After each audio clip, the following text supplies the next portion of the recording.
Hey everybody, it's Jason Blaha here, and it's time for another Breakfast with Blaha. And today I'm going to answer a question that I get asked every now and then. I've even had people ask me in DMs. They're like, Jason, are you going to run Bulgarian again? I'm running it right now. When are you going to do it again? And it's like, you haven't kept up with my channel. If you have, you know why I quit Bulgarian. You guys would know why I quit Bulgarian, and that I have been using conjugate long-term over 2 years. I have been coaching the majority of my clients on conjugate for 2 years, right? I'm coaching clients for 2 years. I've got guys hitting elite lifts who don't even compete in powerlifting, running them on conjugate. I have fighters squatting 500 pounds and benching over 315, okay? Fighters. And I'm not talking about guys weighing 230, 240 either. Conjugate works. So for people who don't know what we mean by Bulgarian, we're talking about Bulgarian light, like the powerlifter version of Bulgarian Olympic training.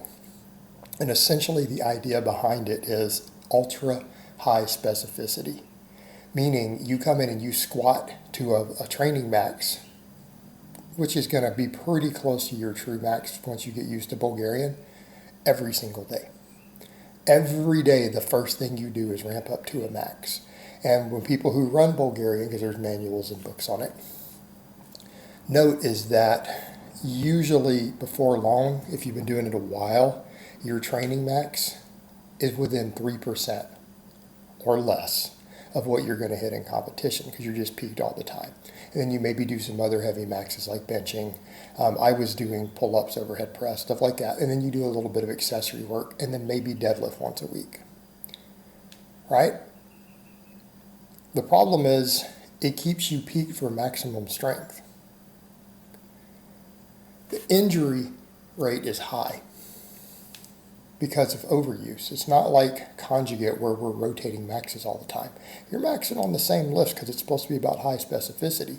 Now, it will help you peak your lifts if that's what you want to do. If you want to be absolutely peaked, sure, it could work. The problem is it's hard to gain muscle and it's hard to gain strength on it.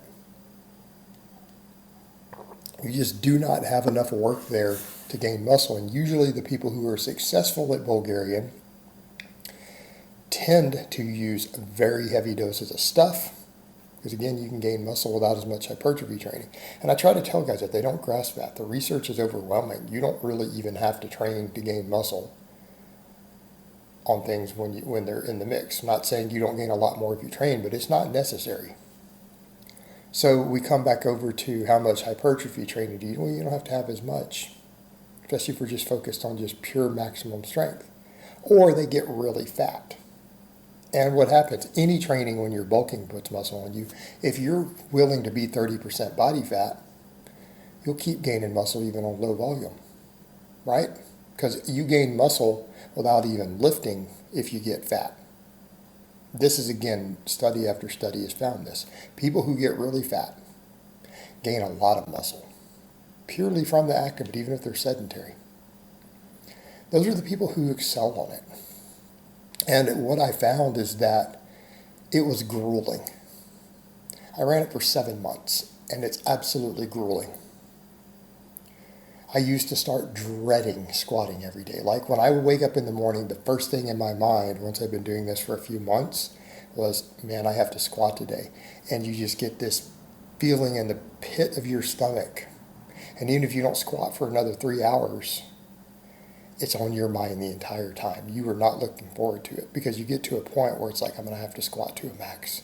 And it starts to accumulate psychologically. It creates a lot of psychological stress. Common complaint of the system. And I said that when I was doing it, if you guys recall. And I noticed I started getting hurt easier, doing things even outside of the gym, right? The injuries go up. Inflammation goes up. You hurt. You start to hurt. Like I had a lot of issues with, say, quad tendons and things starting to get inflamed all the time. And here's the thing. Since I've gone over to conjugate, every single lift that I did on Bulgarian, I have beat. at a lower body weight, right? The head, what was I squatting when I did Bulgarian? Because I got into a 500 squat before back in the UK. I didn't squat for a year and a half. People forget that. I completely quit squatting for a year and a half since being on YouTube. 18 months without doing a single squat. Right? I hit 485 is what I was squatting every day doing Bulgarian. You guys have seen me do 605 on a cambered bar. Well, let's talk safety squat bar. Safety squat bar is even harder, is harder than a straight bar. I've done 531 on a safety squat bar versus that 485. I did both of those at a lighter body weight. Best deadlift I hit while doing the Bulgarian, 575. I pulled 615 weighing 25 pounds less. Then I've done 625 off of a deficit a couple times now, right? Not comparable. What did I bench on Bulgarian? I think the heaviest bench I got to was like 330. That's what I was benching on Bulgarian, 330. See me close grip 352 a couple times now, working around injuries on conjugate.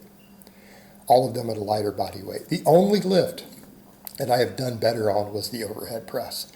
But I built that overhead press doing a concurrent program. I was doing 4-day concurrent periodization before I jumped into Bulgarian again. I already had a 210 overhead press. I'd already hit 210 doing a concurrent model.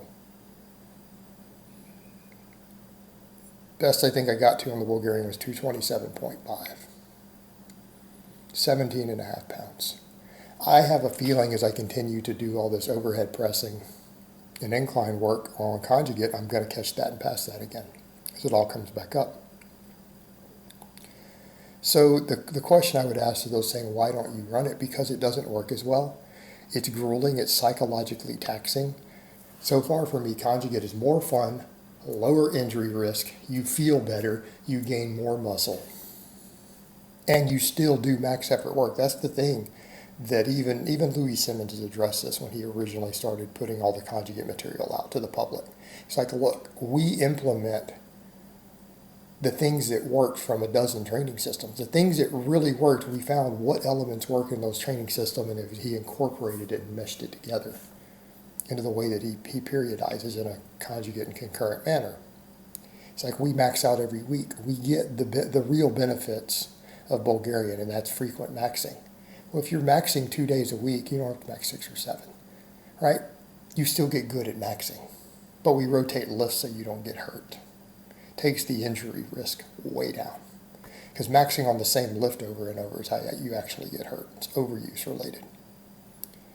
So I already get the benefit of Bulgarian, and I get the benefit of all these other systems that he learned to make it all work together. I'm having great success with it. I've hit elite numbers on it on a couple different lifts. I have clients hitting elite numbers running this system. Why would I return back to the other? Why? What would be the point? After 7 months of it, I couldn't stand it anymore. I've been doing conjugate and variations of it for well over 2 years now. And again, so have most of my clients.